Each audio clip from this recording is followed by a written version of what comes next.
Hey guys, Corey Eden here. Today is going to be a very educational day. By the end of this video, I can wholeheartedly say that you will leave smarter than when you entered. The information presented in this video is so accurate, so irrefutable, that those above will be forced to yield their opinions to my objective knowledge. Why am I so confident, you may be asking yourself right now? Well, that is because I am coming back with the long-awaited return of a series that I cannot explicitly name due to the YouTube monetization guidelines. In the most simple way I can put it, I will be taking submissions from you wonderful men and women on Twitter of various anime characters, and I will say whether or not I will continue the human species with them. This entire video is walking on thin ice. I am scared.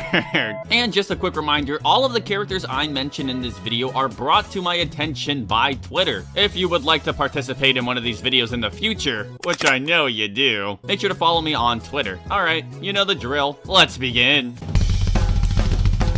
Now, I honestly do not know if I have talked about Ritsu in one of these video character review format things before, but honestly, with the sheer amount of them I have made, they really just seem to bleed together. But can I just take a moment to say that I have a wonderful community? These are very real tears that aren't scripted right now. If you don't know, I really like K-On! A lot. Actually, the majority of my favorite anime fall under this rom-com slice of life umbrella. So I have to admit, the fact that by far the most common reply on this entire thread was K-On! Characters really just speaks a lot on how base this community is. Yes, very, very based indeed. I really feel like if any other anime creator were to make a video of this format, they almost certainly would not have the same incredibly slanted amount of slice-of-life characters that we have, and let alone an older anime like K-On! This genuinely does put a smile on my face. This community actually likes good anime. Holy shit! I never would have imagined. Ritsu is a fantastic character. Not my favorite among us. Why the fuck did I just say Among Us? That wasn't in the script. Someone please help me. I could not stop talking. Not my favorite amongst the K-On! Girls. That obviously goes directly towards Mugi, the absolute queen of K-On! But I can say extremely proudly that anyone who thinks Ritsu is best girl actually does deserve human rights. Ritsu has got the solid second place in the bag when it comes to K-On! Best girl. Look, Ritsu is fantastic. Look at this image. A girl with hair. You see how boring this hair is? How lacking of personality this hair is. This hair is literally going to make me fall asleep. Now, when you take a look at Ritsu's hair, I can see her entire forehead, the whole 9 yards, baby. This hair is exciting. This hair is exhilarating. I am incredibly turned on. If you're asking me whether or not I would procreate with Ritsu Tainaka, well, the answer is yes. An outstanding yes, because a forehead that good must be protected. Haku from Naruto. Oh god, fuck. Now I know this video is all about procreating with anime women, but we need to take a break from all of that and talk about the person who is quite possibly the most attractive anime woman in this entire video. You know what they say, boys make the best anime girls. When I saw that someone submitted Haku from Naruto, look man, I've gotta admit, PP went up. It went up. My rank in Osu increased. I was DT farming Harimachi Clover. My PP went up. I need you to understand that I am not afraid to admit that I had a childhood crush on Haku from Naruto, even though he is a man. But that is irrelevant because that does not change the fact that this man is extremely attractive. That is all I have to say. I don't remember a single fucking thing about the first arc of Naruto. Zabuza died.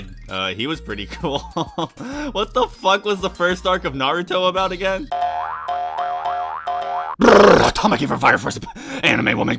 Now, I actually watched like 17 episodes of Fire Force, which may come as a surprise to many of you guys considering I don't really like shonen anime that often, and it really came to a surprise to me because I don't really like shonen anime that often, and it probably came to a surprise to Fire Force because I don't even think Fire Force was that good that often. I think the anime is pretty shit, I'm not gonna lie. A lot of people actually really like to argue that the fan service in Fire Force is good, but I really don't even think that's a good aspect of it either.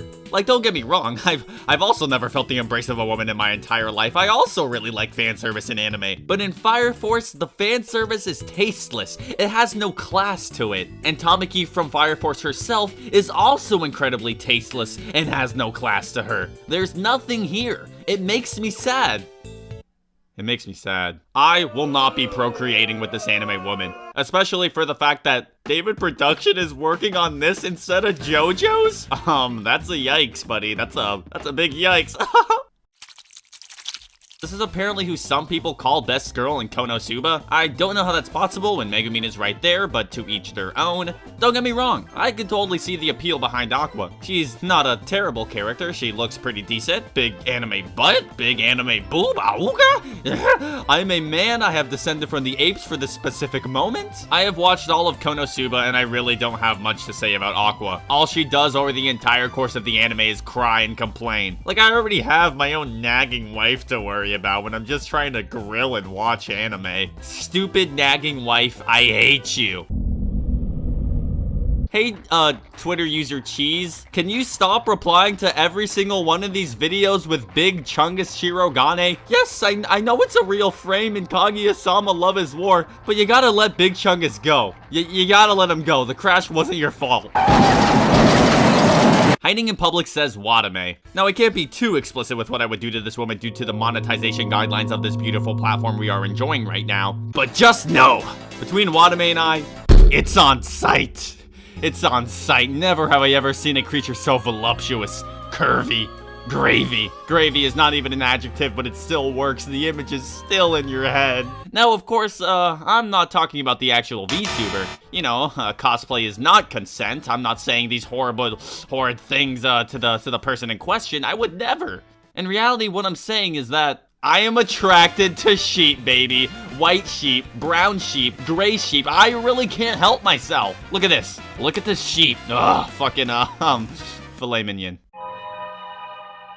You ever forget that an anime character even existed until someone explicitly brings it up to you? Like, I remember when Blend S was originally airing back in 2017, and I was absolutely obsessed with this girl. She was super cute, super awesome. The Blend S meme was extremely popular as well. And I remember even using her as my first profile picture on this very channel. And up until Twitter user Reupload submitted her, she was entirely vacant from my memory. Who was this woman? I could say with the utmost confidence that I have not even thought about this anime woman in at least an entire year. Talk about a forgettable, nothing, horrid trash waifu we're talking about here. Now Hidari, on the other hand, oh, baby, now we're talking. Look at this man's ass. That is a nice ass. This is what a man's peak performance looks like, whether you like to see it or not. Put these two side by side and I mean, wow. The juxtaposition is uncanny. Micah is garbage. Hidari fans stay winning. Wow, can we just take a moment to appreciate the fact that this is by far the gayest Korei Eden video ever made?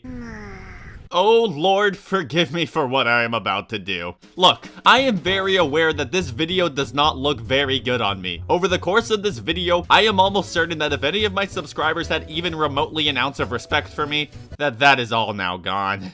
And I also know that I'm really not making that good of a case for myself right now. But you see, when it comes to Nanachi, it's a weird situation. She used to be human, and technically she is still one because on the inside, in her heart, in her soul, that is what matters.